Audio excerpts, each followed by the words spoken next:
Is one of these questions the exact issue that is holding you back from growing your real estate portfolio? Today, we're going to be going through the top 10 questions that lady landlords have when beginning or growing their portfolio. Welcome back to today's episode of the Lady Landlords Podcast, and we're going to do exactly that.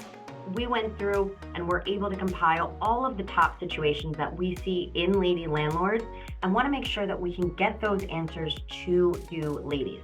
So, if you have not been over to Facebook, make sure to join the Lady Landlords community. We have over 50,000 women now in our Facebook group that are there supporting each other, cheering each other on, and answering each other's questions every single day. So if you are not a part of that group, make sure to go join that so you can also get answers and the support that you are looking for to be able to grow your portfolio.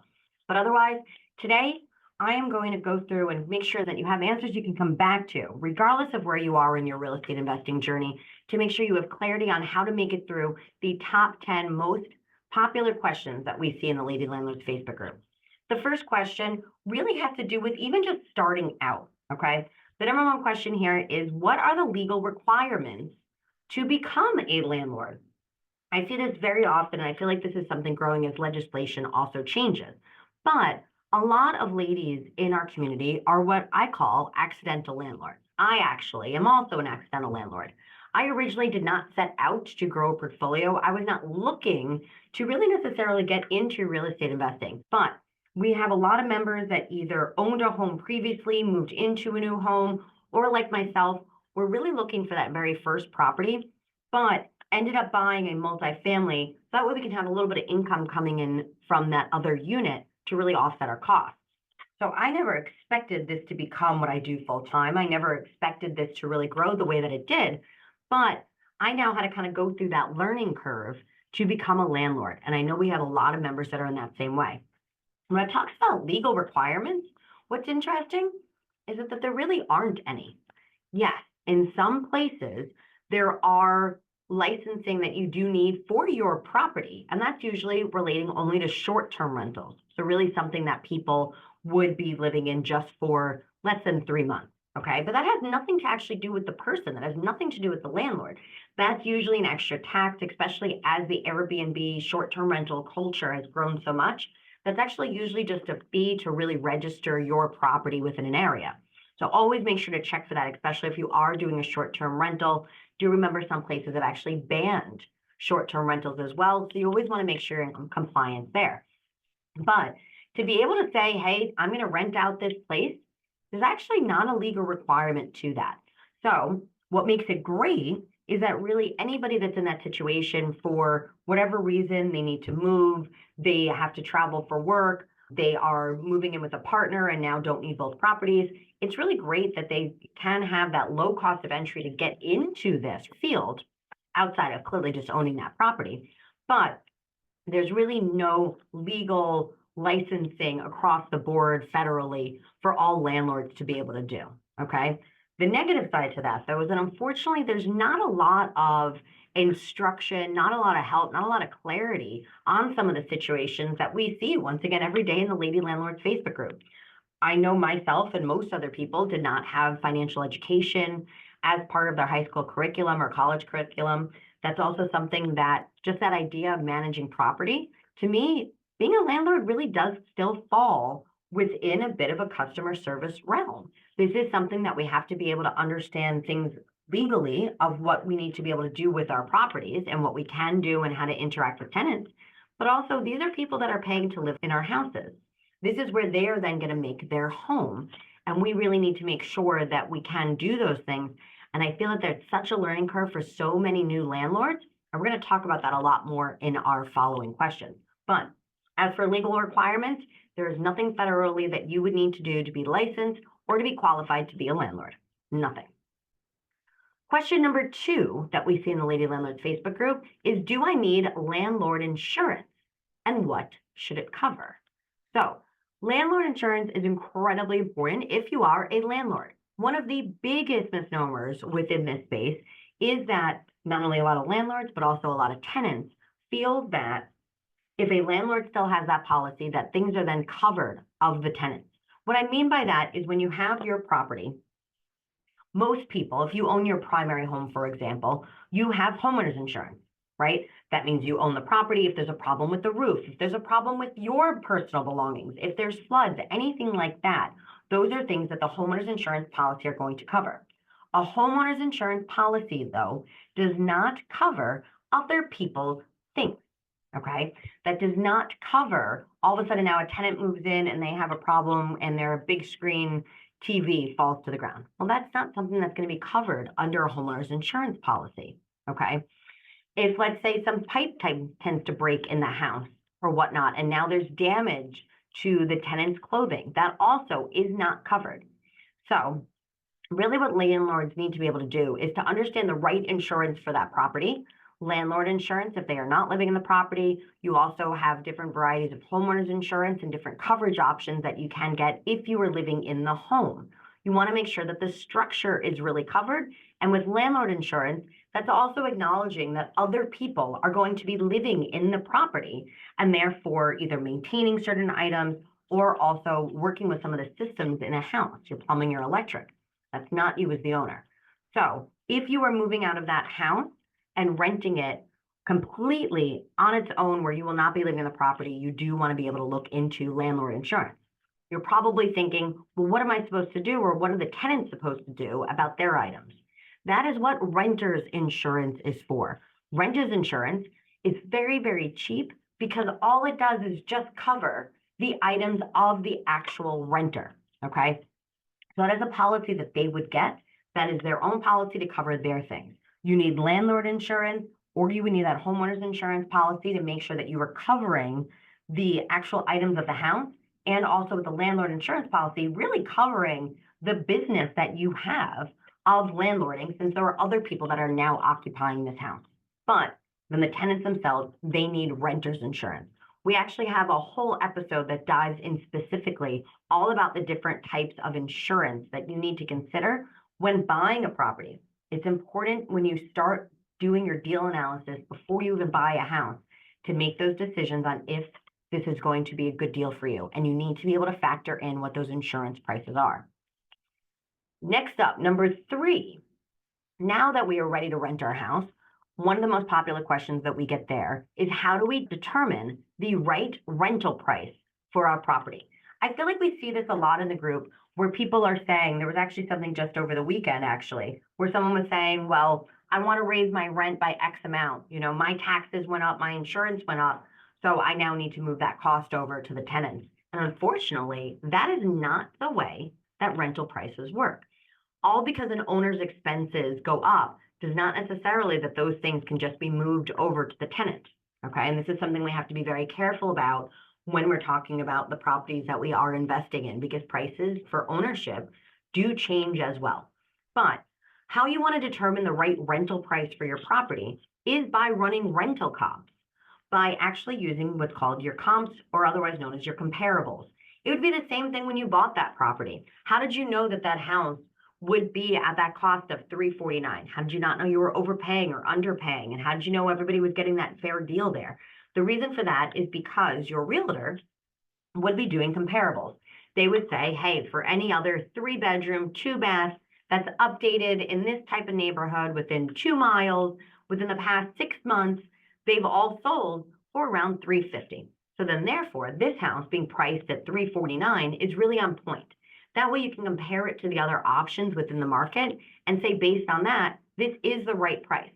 Just as much as that works for the sale of the actual property itself, that's how we actually want to determine what the right price is for the rental. You want to be able to get those rental comps. It's always really great if you are able to continue to work with that realtor for the support on this. You can't just go to a Facebook Marketplace or a Zillow and be like, ooh, let me see what's on the market. You can look at those things, but that's what people are asking, right? Your neighbors are asking $2,000 for rent, but that doesn't actually mean that's what they got. The MLS and looking at what is actually rented, what is actually sold, is the only way to actually get that data of what had occurred. Within that, when you look at that, you also need to be able to consider anything that would be different between your listing and those other differences, right? So for example, if I'm looking at my property and I'm saying, oh, well, it looks like on average, it's about $2,000 a month for a 3-bedroom, 2-bath, single family house in this area, I want to go and actually want to look at those properties. Well, my place does not have a garage. Okay, it's only off-street parking for the people of that house. Well, if everybody else that's charging $2,000 does offer a enclosed garage and that driveway for 2 cars, well, that's going to make their property be a little bit more advantageous than mine is. So maybe I'm going to have to lower what my rent would be. So I'd want to really make sure that I'm looking at other properties saying, well, okay, the average might be 2,000, but all the houses that actually had garages and those driveways for off-street parking, well, they really are getting $2,200 a month. So when I compare this neighborhood to those that do not have a garage, I'm on the lower end of that. I'm really looking at $1,800 a month. So in that way you can get really, really clear on what the best price is for your rental. You want to do that for any other types of upgrades. Look within the other properties, look at the other advertisements and see, do they have upgraded kitchens? What types of appliances do they have? Do they still have the white appliances or do they actually upgrade to those stainless steel appliances? What color is the tile? How is it painted? How's the upkeep? All of those different things will help make sure that you can get very, very clear with what your rental should be priced at compared to other things within the neighborhood. That's how you're going to get the right price. All because your insurance, your taxes, your mortgage payment is something else does not mean that that's what the tenant's going to pay for it. The right rental price is the one that someone will pay. Question number 4, now that we have our rental price, is how do we actually market that property? Where do we now tell people with this? There is a variety of ways to do this, and you really want to make sure that, once again, you know your local market for which is going to be the most effective, okay? In a lot of places, using a realtor is still a fantastic option. You get access to the MLS. You will be able to have that property marketed there, and that actually gets aggregated out to a bunch of other sites like your realtor.com and a lot of other brokerages as well. So it's really great to have that marketed there. If you do not want to go with a realtor, because there is a cost to that, and you are not in an area where it is common for that broker's fee to be passed on to a realtor, right? That's a little bit over here where I invest in New York. It's very, very common for people to be paying realtors fees to help them find and secure the right location for them. Very common in New York City. That's not going to be common every other place in the United States. So that's why it's so important to understand how your market does that. Also, something that is not common in New York, or at least not New York City, that might be very popular in other places of the country, would be to put a sign outside, simply stating, hey, call this number, we have a 3-bed, 2-bath available. If that is something that your market tends to do locally, that's probably going to be the best place for you. You also either might find a local newspaper to place an ad in. I don't even know if the penny saver still exists, but things like that were a way that for a very long time that people were able to find those rentals. So getting to know your market is going to be incredibly important in that. Outside of the MLS, the best ways that I find myself to be able to rent is really a combination. I either use a realtor and get on the MLS and have access to that. I also am able to put this on Zillow. I tend to use Zillow a lot. I feel like I get really good candidates from there, and it also aggregates to a bunch of other sites. So by simply posting on Zillow, then actually that will push out to other places to be able to get more visibility on your site. That can actually be really helpful. Zillow changes what their pricing is. Zillow was free for a very long time. Then it became a paid service. And then all of a sudden, then you went back to where you did not need to pay. So currently, at the time of this recording, you do not need to pay for Zillow, but I cannot guarantee what will happen in the future. Other people use similar sites to that, TurboTenant, Apartments.com. Those are all other places where you can be able to place your ad. The other place that I really love using is Facebook.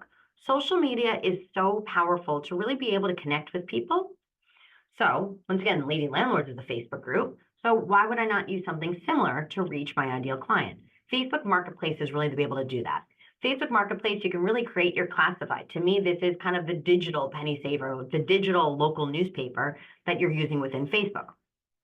Within that, you put up your listing, you will be able to get responses from there. If your ad is priced right and your ad is really going up at a good time, you should get a bunch of messages very easily through Facebook. Yes, you're going to have to weed through them. You're going to have to make sure who's qualified, who actually is really looking for a place, who's following through, all of those different types of things. But you would need to do those types of things anyways to be able to screen, which we will get to. But Facebook Marketplace is really a great way. If you were a person back in the day that used Craigslist like me, I cannot even tell you how many apartments I probably found off of Craigslist or how many roommates I found off of Craigslist. Really, Facebook Marketplace is the place that more people are looking today. So I tend to use a combination personally of Facebook Marketplace, Zillow, and then also bringing my realtor on board for the MLS. But once you get that on Facebook Marketplace, which is great, is you can actually then push out automatically to a bunch of local Facebook groups. So once again, thinking Westchester County, New York, once I make my Facebook Marketplace listing, then I can actually push it out and Facebook will actually suggest to me to post it in Westchester Housing or New York City Housing, those different types of groups, which will then attract the right type of client to me. Now that we have that though, question number 5 is how should I screen potential tenants? So if you do Zillow right, if you do Facebook Marketplace right, you should get an onslaught of people requesting information. Now, I'm going to warn you now, when you put this up, especially on Facebook Marketplace, you're going to get a very stock message that just comes back and says like, hi, is this place available? Hi, I'm interested, is this place available? And you're going to want to pull your hair out because you just posted it 4 minutes before. Of course it is still available. But Facebook gives prompts and sentences to those on Facebook Marketplace. So people just pick that option to send, hi, I'm interested, is this still available? Instead of getting offended and upset about the fact that you get that same message from everybody, use your own stock message and send that back. I actually send a pre-screening questionnaire right back. Thank you very much for your interest. Please fill out our pre-screening questionnaire. So just as much as I'm getting an automated message, those people are getting an automated message back. What that allows me to do is to see if people are even going to be an applicant for me or not. Do they even actually fit my qualifications? Within that pre-screening questionnaire, I actually take that pre-screening questionnaire, and then from there, only those that actually pass the pre-screening questionnaire do I set up time to come for showings, okay? So most people won't make it through that. One, you're gonna have a huge drop off of people that are never gonna fill out your questionnaire. Fine, if they can't fill out a questionnaire for a place to live, you probably don't want them living in your place anyways. But even with those that do fill out the application, there's gonna be people that just don't qualify. It's better to find that out sooner than later. So then in order to screen potential tenants, you want to just invite those that actually qualify to come view the property. Then once they view the property, if they still are interested and want to put in an application, here's what I personally do. I always use third-party sites for that. I truly believe in making our lives as easy as possible and doing things in the most time-efficient way. Getting paper applications is not going to be it. Pulling my own screening report is not going to be it. Running my own background check is not going to be it. I like to use third-party sites to be able to do that. I'm going to link down all the sites that I'm kind of talking about in this episode, by the way. I'll put them down in the show notes. But I like to use a site called Rent Ready for my screening. That way, I set that up. An application goes out digitally right to that person's email. They pay directly to that company to get their credit checked. So no money is collected by me. I don't have to deal with making change, having people's credit card information, none of that type of stuff. So once I'm then able, they fill out that application. Now in the applicant's court to be able to actually fill out that application. They go online, they enter their information about their employer, what their credit is, all those different types of things. And then I just sit back and get a report that tells me if those potential tenants are actually qualified. At that point in time, now it's mine to do my due diligence. It is now that space for me to be able to go through that and really make sure that what their answers actually are real. So the people that I would go through and I would verify information with is their employer. Are they actually working there? The dates that they're working there? Is their salary what they actually say it is? That's why it's also important to be able to get pay stubs. I also do call former landlords. So those are questions that you want to make sure to be very specific on. You want to make sure that you're asking questions that will go through and really verify who that landlord is to be able to get the information you need to see if that person is somebody that's going to be reliable to be able to pay on time, because that's the most important thing you want from a tenant, and also they're going to take care of the property. Then also I do call character references. That's a very different conversation. I think it's a great opportunity to learn a little bit more about the tenant that you'd be moving into the property, but those are the 3 different people that I call. Is when you are going through screening your potential tenants, that you do want to make sure to follow your fair housing guidelines. There are multiple classes that even at a federal level that we must be careful not to discriminate against, okay? With that, when you are screening, we have to make sure that we are not going with, oh, well, this person, my gut says that they're good. Gut feelings are not good for discrimination cases in court. You want to go with fact. We can start to ask questions about if they show up to work on time, if they get paid on a regular basis. Those types of questions, those are facts. But asking about what country somebody's from or what their family status is, those are all things that are going to end up in trouble with violating those fair housing guidelines. I just did a whole video series about this over on my Instagram. Feel free to go check that out, all about fair housing guidelines. If you want, follow me on Instagram at @VBeckyNova. But screening tenants is going to be really important to make sure you're sticking with the guidelines that you need to follow and really doing your due diligence. All that information that your tenants inform you of, make sure to verify it before handing over keys. Now, question number 6 is, now that you have your tenant, what lease terms should be included in your rental agreement? In that rental agreement, we actually have a whole episode that goes through every single section of what you should have within your lease. So I'll make sure to put that also down in the show notes. But it's really important to make sure that you capture the information about the tenant, right? What their name is, who's going to be living there, when they're moving in, when they need to move out, not just dates, but maybe even times, what rent they're paying, security deposits, all of those different fees that are going to be associated. Also, all legal expectations should be in there as well. So, for example, we need to make sure that tenants understand that they need to follow what those city ordinances are. So we have a section all about the fact that they have to make sure that they know what those ordinances are, how they follow them accordingly. So it really goes through just that brass tacks of who's actually going to be there, what things are going to cost, what things are going to look like. Then you want to make sure that you have your sections about what is going to be allowed at that property versus what is not going to be allowed at that property. This becomes incredibly important. Every single city, every single state, every single municipality has very different qualifications of what needs to be in a lease. This is something that I do recommend, either easy landlord forms. Once again, we link them down in the show notes, or I recommend you speak to an attorney, especially the first time you're putting together a lease, because as you move forward, all your decisions with landlording should go back to what that agreement was at the very beginning. For example, next question on our list, question number 7, talks about what are the landlord responsibilities when it comes to property maintenance. That should be easily defined already in your lease. There should be information in that about who's cutting the grass. If there's a pool, who's doing pool maintenance, who pays for those things, what times do those happen, how is snow removed. All of those different things with landscaping really need to be cleared in there. But when it comes to the responsibilities for the maintenance of the actual property, that's really the owner. This is your investment. This is your property.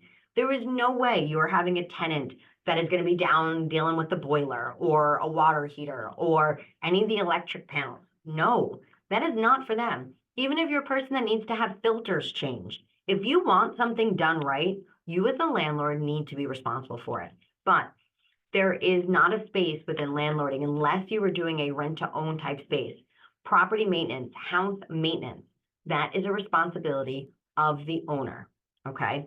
Yes, there might be times when some of the damage or the issues and the reason for the maintenance might be caused by the tenant, but that's work that you're going to have to do. You can bill that to the tenant if they caused an issue that now you have to fix, but it is the responsibility of the owner to make sure that that property is safe, is rentable, is livable, all of those different types of things. That's something that's always going to fall on us. And also, you don't want to have to rely on tenants that are just kind of passing through to really do long-standing work. I personally do not allow tenants to do any type of work on the house. I don't want them changing any type of electricity. I don't want them messing with that. Any type of plumbing, any type of structure. No, not anything that the tenants are going to do. If we are in a situation where a tenant does want to paint, that is something that we will allow, but that also will be not only at their cost, but that's going to be with our vendors. That's going to be with our painter.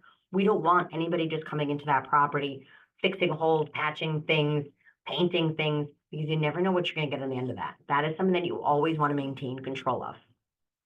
Within that then, question number 8 is, what are my rights regarding property access? This is also something that needs to be outlined in your lease. It is very typical that within cases of emergencies, yes, landlords are going to be able to go to that property, right? If there is all of a sudden a leak and water is running down all 3 floors in an apartment building, yeah, a landlord's going to be able to get access to that property. But normally a 24-hour notice period is typical with what you will see in most leases. So make sure to check for that clause that unless it's an emergency, that really you need to give 24 hours notice to go by, okay? Also, something that you might want to put in your lease, especially up front, right at the beginning, is if you plan on doing any inspections. For example, I do quarterly inspections in my lease. That allows me that really within that 24 hours notice that I can go over to make sure to keep an eye on that property and go look within that property, okay? When I do that, what I'm really looking for is any damages, any issues. Are there any leaks? Is everything running the way it was when I handed over the keys? Because I want to make sure that if there's a running toilet, that I don't get a bill for running water and I don't know about it for another year. That's something I want to be able to address upfront. Really, when we rent our properties out, those properties are the homes of our tenants, and we need to allow them what's called that quiet enjoyment. This is also going to be another clause in your lease. That means that the tenants get to live there and they get to enjoy the property as they see fit. That is theirs. They pay rent. They pay for that space. So as a landlord, we should not be going over there daily, weekly, monthly. We should not just be stopping by. No, those are things that we have to understand that somebody else lives there. This is an investment for us, and we need to follow our lease accordingly. And that also goes with what your municipality ordinances are. Sometimes, unfortunately, the inevitable happens. So question number 9 is, how do I handle tenant complaints or disputes? Well, that should all be really a place where you can point back to your lease. It should really mention what happens if the tenant is the person that breaks something, how they are billed, how they are supposed to pay back those monies, what that looks like. But with tenant complaints and disputes, we need to really look at what those disputes and those complaints even are at the beginning. For example, we've seen often in Lady Landlords, there's been an uptick of questions about this, about people saying that right after a tenant actually moved in, that now they said, well, they wanted to paint this, or they wanted to change this, or that they wanted the appliances to be different. Well, the tenant agreed to rent the place as is. So that's not really something that now they can kind of move in and now say that that is an issue, right? They agreed when they moved in, they went through a move-in checklist with you, and they accepted the conditions of the apartment.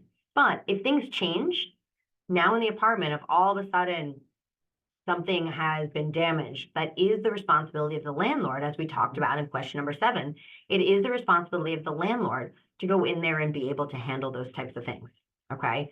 So this is where that customer service piece comes in. We have to understand what those complaints are, what their disputes are, what exactly they're discussing, and we need to be able to enforce our lease across all spaces. That's why, once again, I really do suggest that you speak to an attorney about getting your lease put in place, because everything and every decision that you need to make after that will always be go back and referencing your lease to be able to move forward.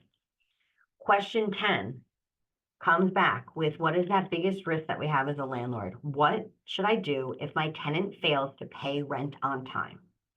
Well, it's going to start with, you guessed it, the lease. In that lease, it should really lay out exactly what the issues are and what happens at those different time points according to, once again, your local ordinances, okay? If a tenant fails to pay rent on time, cool. Rent's due on the 1st, incredibly standard. Well, if they don't pay on the 1st, but they always pay on the 2nd, but you actually allow up until day 5 that they can pay within that window, well, then is it annoying that they always pay on the 2nd or they always wait to the 5th to be able to pay you? Yes, it's annoying. But unfortunately, that's just something that you have to accept because that's what you put in your lease.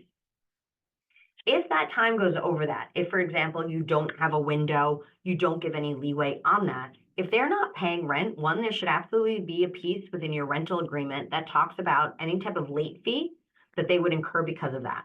Otherwise, it's a space where you need to send what's called a pay or quit.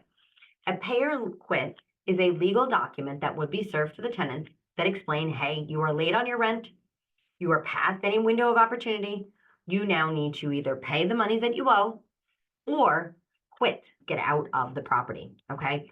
That tends to be the first step within an eviction process, is by sending that pay or quit. You might also be familiar with something called a cure or quit. A cure or quit is what you would send for lease violations, right? If there's anything they're doing that is violating the lease, that is what you would send a cure or quit for. But if they're not paying rent on time, you want to send a pay or quit.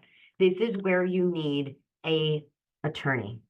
in so many different states, you need to make sure that you are following what those steps are, or it can actually reset your eviction process. What I mean by that is, for example, after 5 days of that tenant being late, if you now send your pay or quit, but all of a sudden when you get to court, months later, finally, you now make it to that eviction hearing, and now all of a sudden a judge finds out, hey, you actually didn't send that letter with the right way, with the right information at the right time. That now all of a sudden is something that they're going to say, hey, you actually have to go back through that notice process and send it properly, send it the legal way.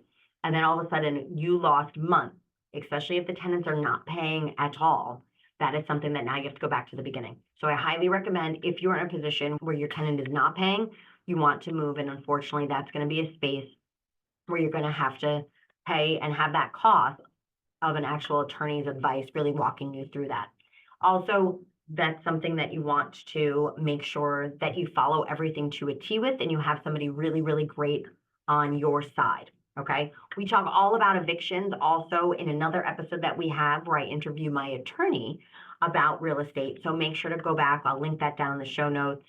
So that way you can go and get some more information about what it's like to work with an attorney and what that would look like. All right. So today we went through the top 10 questions. I hope this was able to help you get some clear understanding and to be able to move forward within your own real estate portfolio. If there's another question that you have that we did not answer today, that did not make it to the top 10, feel free to please put that down in the chat so that way I can answer that for you, and you might just hear your question on an upcoming episode of the Lady Landlords Podcast. Please do make sure to hit that subscribe button so you do not miss the next episode of the Lady Landlords Podcast. Also, if you enjoyed today's episode, please make sure to leave us a 5-star review. 5-star reviews help other women be able to find our community and get the support that they're looking for, so that way they can also grow their real estate portfolios to financial freedom as well. Thank you so much, and I will see you for the next episode of the Lady Landlords Podcast. Thank you for listening to the Lady Landlords Podcast. If you're feeling stuck in your real estate investing journey, visit lady-landlord.com to book a 15-minute orientation call with me and see if you're ready to join our mentorship program. Or you can subscribe to our newsletter and join our Facebook group for exclusive real estate investing tips and offers. Invest with confidence. Become a Lady Landlord today.